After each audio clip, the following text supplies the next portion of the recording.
Hello friends, welcome back to our channel. Please like my video, subscribe to my channel. ఇక్కడ మీరు చూస్తున్నారు గుత్తులుగా మల్లె పువ్వులు హార్వెస్ట్. ఇలాంటివి గుత్తులుగా సమ్మర్లో మొక్కలకి అధికంగా పొటాషియం, అధికంగా ప్రోటీన్ అందడానికి ఈ ఫర్టిలైజర్ అయితే చాలా మంచి ఫర్టిలైజరు. మన కిచెన్లో ఉండే ఈ ఫర్టిలైజర్ అయితే తప్పకుండా చేయండి. శనగపిండి ఆలుతో ఒక అద్భుతమైన ఫర్టిలైజర్ అయితే మీ ముందుకు తీసుకొచ్చాను. ఇది ఎక్కడ కూడా స్కిప్ చేయకండి.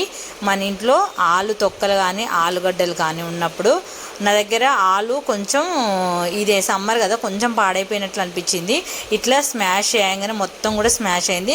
మీ దగ్గర ఇలా లేకపోతే ఆలుగడ్డ తొక్కలైనా మీరు మిక్సీ చేసుకోవచ్చు శనగపిండి వేసుకొని. నాకేంటంటే పూర్తిగా ఆలు అనేది స్మాష్ అయిపోయింది, కొంచెం పాడైపోయినట్లు అయింది. కాబట్టి అలా వేస్ట్ చేయకుండా మొత్తం కూడా అది మొత్తం కూడా ఫర్మెంటేషన్ అయింది ఆలు పాడైపోయి. అందుకే శనగపిండి రెండు కలిపి బాగా స్మాష్ చేసుకున్నాను.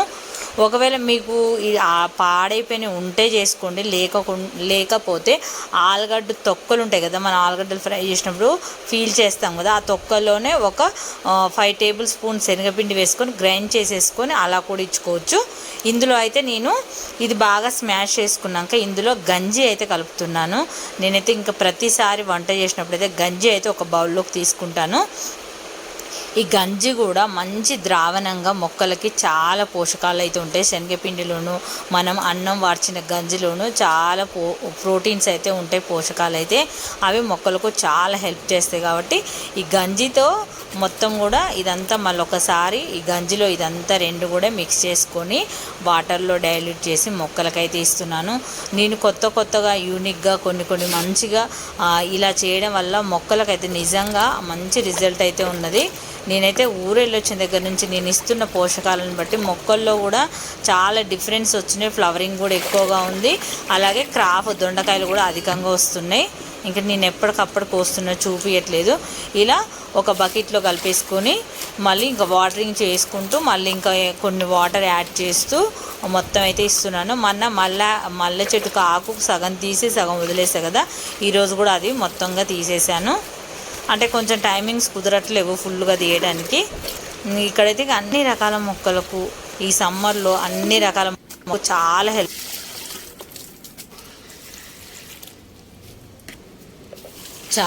చాలా మంచి గుడ్ అంటే ఆలుగడ్డలోని పొటాషియం ఉంటుంది, శనగపిండిలో మంచి ప్రోటీన్ ఉంటుంది, గంజిలో కూడా మంచి పోషక విలువలు ఉంటాయి, గంజి ద్రావణంలో కూడా. ఇలా అయితే అన్ని వాటర్ డైల్యూట్ చేసి మంచిగా మొక్కలన్నిటికీ ఇచ్చారనుకో అధికంగా పోషకాలు అంది మొక్కల్లోని ఎండాకాలం అయినా సరే అసలు మంచి రిజల్ట్ అయితే ఉంటుంది. తప్పకుండా ట్రై చేయండి ఫ్రెండ్స్, ఏది కూడా వేస్ట్ కాదు, మొక్కలకి చాలా యూజ్ అవుతుంది. మీ దగ్గర ఏది అందుబాటులో ఉంటే అది చేసేసుకోండి. లేదంటే మీ దగ్గర ఆలుతో చేసేంత టైం లేకుండా శనగపిండి గంజిలో కూడా కలిపేసి డైరెక్ట్ మొక్కలకి ఇవ్వచ్చు. పెద్దగా శ్రమ పడాల్సిన అవసరం కూడా లేదు. మనం గంజి ఉంచుకున్నాం అనుకో అది పూర్తిగా చల్లారిన తర్వాత ఈవినింగ్ టైంలో ఇవ్వచ్చు. ఇది నేను 5:30 అయినా కూడా ఎండ చూడండి ఇంకా పోవట్లేదు. ఈవినింగ్ 5:30కి ఇస్తున్నాను. ఈ మధ్య పొద్దున్నే నేను పోషకాలు ఇచ్చిననుకో మళ్ళీ ఈవినింగ్ కల్లా ఇచ్చినట్టే ఉండట్లేదు, మళ్ళీ డబల్ వాటరింగ్ చేయాల్సి వస్తుంది. అందుకే ఇంక ఈవినింగే ఇచ్చాను ఈరోజైతే. ఇంకా మార్నింగ్ కల్లా మొక్కలు అంటే నైట్ అంతా కూడా తేమ అనేది ఉండి మొక్కలు ఫ్రెష్గా హెల్తీగా కనపడతాయి. మార్నింగే వాటర్ ఇచ్చినాం అనుకో మళ్ళీ ఈవినింగ్ కల్లా అసలు మనం వాటరింగ్ చేయనట్టే కనిపిస్తాయి. ఇక్కడ చూడండి ఈరోజు పొద్దున ఇచ్చిన ఆయన కూడా చేసినట్టే లేదు. చూడండి ఇక్కడైతే వాడిపోయినట్టు అయింది మొత్తం కూడా మొక్క. ఏంటిది మిర్చి మొక్క. ఇంక ఈవినింగ్ టైంలో కొన్ని టైంలో కుదిరినప్పుడు నేను పోషకాలు అనేది ఇక్కడైతే ఇంకా నేను ఈరోజు కిచెన్ వేస్ట్ అంతా ఎగ్ షెల్స్, ఆలుగడ్డ తొక్క, మళ్ళీ దోసకాయ పొట్టు, అలాగే మన టీ వడ కట్టిందంతా కూడా ఇందులో వేసేసుకొని ఇంతకుముందు ఇందులో వెజిటేబుల్ మొక్కలు పెట్టాను కదా అదంతా కూడా చూడండి ఎంత గట్టిగా అయిందో. ఇన్ని రోజులు అంతా ఎండలో వేసాను, అయితే గట్టిగా అయింది సాయిల్ అంతా కూడా. ఇలా ఉన్నప్పుడు మళ్ళీసారి మొక్కలు పెడితే అస్సలు రావు. ఇలా మొత్తం చిదిమేసుకొని గడ్డలు అస్సలు ఉండకూడదు. దానిపైన వాటరింగ్ చేసి చిదిమేసి ఎండలో అంతా ఎండబెట్టాను. ఇప్పుడు ఇదంతా గడ్డలు గడ్డలు లేకుండా మొత్తం కూడా పొడి పొడిగా చేసుకోవాలి. పొడి పొడిగా చేసుకున్నప్పుడు మళ్ళీ మనం మొక్కలు పెట్టినప్పుడు క్రాప్ అనేది పర్ఫెక్ట్గా వస్తుంది. లేదా ఇలా గడ్డలు గడ్డలు ఉండి మళ్ళీ అదే మట్టిలో మనం పెడితే అస్సలు రావు. అందుకే లేయర్ నేను ఒక 4-5 డేస్ నుంచి ఇదైతే లేయర్ కిచెన్ వేస్ట్ లేయర్ మట్టి అయితే వేసుకుంటూ మొక్కల్ని జూన్ కల్లా రెడీ చేసుకొని సీడ్స్ అయితే ఆల్రెడీ నేను నర్సరీ మేరల్లో సీడ్స్ తెచ్చాను కదా, అవన్నీ నాటుకోవాలి. దానికోసం అయితే సిద్ధం చేసుకుంటున్నాను. ఇంకా కొన్ని అయితే మొత్తం కూడా అంతా కూడా మట్టి అంతా ఎండబెట్టుకున్నాను. మళ్ళీ రేపు ఎండ వస్తుంది కదా, మళ్ళీ ఇంకొక దాంట్లో వేసి మళ్ళీ ఇలా ఎండబెట్టుకున్నప్పుడు ఇలా ఏమైనా ఇన్సెక్ట్స్ ఉన్నా అలాంటివి అది మట్టిలోని ఫంగస్ ఏదైనా ఉంటుంది అనుకో, ఆ ఫంగస్ కూడా అంతా పోతుంది. ఖచ్చితంగా మనము ఒక్కసారి రీయూజ్ చేసేటప్పుడు ఖచ్చితంగా మట్టి అనేది ఎండబెట్టుకోవాలి. ఎండబెట్టుకున్నప్పుడు అందులో ఉండే ఫంగస్ అనేది మొత్తం చనిపోయి మంచిగా మన నెక్స్ట్ క్రాప్ అనేది పర్ఫెక్ట్గా వస్తుంది. మొన్న సగం తీసి మల్లె చెట్టుకు ఆకు వదిలేశాను కదా, ఈరోజు కూడా సగం తీసాను, ఇంకో కొంచెం ఉంది కూడా. అసలు ఈ మధ్య ఏంటో కొంచెం ఎండాకాలం కొంచెం బాడీ సహకరించట్లేదు పనులు చేయడానికైనా కూడా. ఈరోజు అయితే కొంచెం ఫుల్ తీసాను. ఇంకొక చిన్న చెట్టు ఉంది, అది మళ్ళీ ఒకసారి తీస్తాను. మొత్తం అయితే తీసాను. ఇంక ఈ పోషకాలు ఇచ్చాం కదా, చూద్దాం మళ్ళీ ఎన్ని మొగ్గలు వస్తాయనేది మీకు చూపిస్తూనే ఉంటాను. దాంతోపాటు మన పోషకాలు అవన్నీ ఇస్తుంటే మంచి రిజల్ట్ అయితే ఉంటుంది. దాదాపు జూలై వరకు కూడా ఇక్కడ నేను ఆకు తీస్తుంటే చిన్న అంటు ఏదైతే ఉందో అది ఊడి వచ్చింది. మళ్ళీ దానిపైన మట్టి అయితే కప్పేస్తున్నాను. అంట్లు అయితే మల్లెంట్లు అయితే చాలా ఉన్నాయి ఫ్రెండ్స్, చాలా వీడియోలో కూడా మీకు చూపిస్తున్నాను. మల్లెంట్లు అయితే చాలా ఉన్నాయి. ఇంకా వర్షం పడ్డ తర్వాత పందిరి మల్ల కింద కూడా ఉంది కదా, అది ఈసారి గార్డెన్లో పందిరేసి పెడదాం అనుకుంటున్నాను. పందిరి మల్ల కూడా మనకి అంటే పందిరి మల్ల వల్ల కూడా చాలా మనకు అసలు పువ్వులు అయితే చాలా బాగా వస్తాయి. ఎప్పుడు నేను ఈ త్రిబుల్ మల్లె చూసేదాన్ని కానీ పందిరి మల్లె అంటే కొంచెం ఇంట్రెస్ట్ ఉండేది కాదు నాకు. కానీ ఈ ఇయర్ చూసిన పువ్వులను బట్టి నాకు పందిరి మల్లె కూడా గార్డెన్లో పైన పెట్టుకోవాలనిపిస్తుంది. ఈసారి అయితే గార్డెన్లోకే పైకి షిఫ్ట్ చేసుకుంటాను ఆ పందిరి మల్లె అయితే.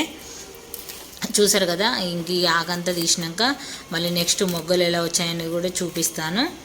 ఇలా అయితే మొత్తము అసలు తీస్తే ఒక 1/2 అవర్లో అయిపోతుంది, కానీ నేను దీన్ని కూడా పోస్ట్ పోన్ చేస్తూ తీసాను. అంటే ఆ టైంకి అసలు ఏ టైంకి వెళ్ళినా గార్డెన్లో పిచ్చి ఎండగా ఉంటుంది. ఆ ఎండగా ఉన్నప్పుడు కొంచెం పని అనేది చేయబుద్ధి అవ్వట్లేదు. ఆ వర్షాకాలం అయితే గార్డెన్లో ఎంతసేపు అయినా స్పెండ్ చేయొచ్చు టైం, కానీ ఈ ఎండాకాలం అయితే మార్నింగ్ వెళ్ళినా ఎండగానే ఉంటుంది. కొంచెం 8-8:30 కల్లా వెళ్ళామనుకో ఫుల్ ఎండగానే ఉంటుంది. ఇంకా మొత్తం అయితే తీసేసిన తర్వాత కొన్ని దొండకాయలు చూడండి, కొన్నేమో కొంచెం సైజు రావాలి, కొన్నేమో అయినాయి. నేను మొన్నను కూడా కొన్ని కోసిన ఒక 1/2 kg అని, కానీ చూపించలేదు అప్పుడు. నేను గార్డెన్లోకి వచ్చినప్పుడు పండిపోతున్నాయి అనుకుంటే నేను ఫోన్ వెళ్ళకపోయినా కూడా అప్పటికప్పుడు కోస్తాను, మంచిగా వస్తున్నాయి. ఇక్కడ గులాబీ మొక్క మొదల్లో చూడండి రావి చెట్టు, ఇది ఎప్పుడు కట్ చేసినా కూడా ఈ చిగుళ్ళు మనం పోషకాలు ఇస్తున్నాం కదా, చిగుళ్ళు వచ్చేసి ఎంత పెద్దగా అవుతుందో. ఎందుకంటే దీనికి ఇచ్చే బలం అంతా కూడా ఈ రావి చెట్టుకి వెళ్ళిపోతుందని రావి చెట్టు అయితే కట్ చేశాను. ఇది రీపాట్ చేసుకున్నప్పుడు దాన్ని వేర్లతో సహా తీయొచ్చు, కాకపోతే నేను ఈ చెట్టుని ఏం రీపాట్ చేయట్లేదు కదా, దానివల్ల ఇంకా అది అలాగే ఉండిపోతుంది. గులాబీ చెట్టు చూడండి ఎలా ఉందో. ఇప్పుడైతే ప్రజెంట్ అయితే పువ్వులు ఇలా పూసినాయి గులాబీ చెట్టు. ఒకప్పుడైతే వర్షాకాలంలో అయితే ఇలా అంటే మన సమ్మర్కి బిఫోర్, ఇది మార్చిలో అనుకుంటా, మార్చిలో చూడండి ఎంత బీభత్సంగా వచ్చినాయి పువ్వులు అయితే. అంత మంచి చెట్టు సమ్మర్లో ఆ సమ్మర్ అగడికి వేడికి ఇక కొంచెం డల్గానే పూస్తాయి అని చెప్పాలి. ఇంక ఈ మాత్రం మనం పోషకాలు ఇస్తున్నాం కాబట్టి ఆ మాత్రం పూస్తుంది. ఈ మధ్య కొంతమంది సబ్స్క్రైబర్స్ నాకు పార్కులో కలిసి నా వీడియోస్ చూస్తారంట, వాళ్ళు చెప్పారు మీవైతే గులాబీలు బాగా వస్తున్నాయండి, మాకు రావట్లేదని కూడా అడిగారు. చాలా హ్యాపీగా అనిపించింది. ఈసారి నెక్స్ట్ టైం వాళ్ళని వీడియోలలో చూపిస్తాను. నా ఛానల్ని సబ్స్క్రైబ్ చేసిన వాళ్ళని అప్పుడప్పుడు పలకరిస్తున్నారు. ఆలు శనగపిండి ఫర్టిలైజర్ ఒక్కసారి ట్రై చేసి చూడండి, మంచి రిజల్ట్ అయితే ఉంటుంది. ఆలుగడ్డ తొక్కలైనా సరే, ఆలుగడ్డ ఏదైనా ఇట్లా బాగా పాడైపోయి ఫర్మెంటేషన్ అయిందైనా సరే, దాంట్లో కొంత క్వాంటిటీ ఒక 5 టేబుల్ స్పూన్ అయినా శనగపిండి తీసుకోండి, 2 బాగా స్మాష్ చేయండి, ఇందులో గంజి ద్రావణాన్ని అయితే కలపండి. చాలా మంచి రిజల్ట్ అయితే ఉంటుంది. మీ దగ్గర ఒకవేళ ఆలుగడ్డ తొక్కలు ఖచ్చితంగా ఉన్నప్పుడు ఇదైతే తప్పకుండా చేసుకొని ఆ రోజు గంజి ద్రావణం అయితే తీసుకొని ఇందులో కలిపేసి మంచిగా మీ మొక్కలు అన్నిటికీ, ఏ పూల మొక్కకైనా, మల్లె మొక్కకైనా, గులాబీకైనా, మందారకైనా, ఏ వెజిటేబుల్స్ మొక్కకైనా ఇచ్చి చూడండి, మంచి రిజల్ట్ అయితే ఉంటుంది. తప్పకుండా ట్రై చేయండి ఫ్రెండ్స్. ఇలాంటివి సింపుల్వి మన కిచెన్లో ఉండే వాటితోని మనకి ఎంతో మంచి రిజల్ట్ అయితే ఉంటుంది. ఈ గంజి ద్రావణం కూడా ఇలా కలిపేసుకొని అప్పటికప్పుడు చేసుకునే అద్భుతమైన ఫర్టిలైజరు. దీనివల్ల మొక్కలకి ఎంతో హెల్ప్ అవుతుంది. నేను గ్యారంటీ 100% గ్యారంటీ ఇస్తున్నాను. ఒక్కసారి ట్రై చేయండి. వీడియో నచ్చితే లైక్ చేయండి, ఛానల్ని సబ్స్క్రైబ్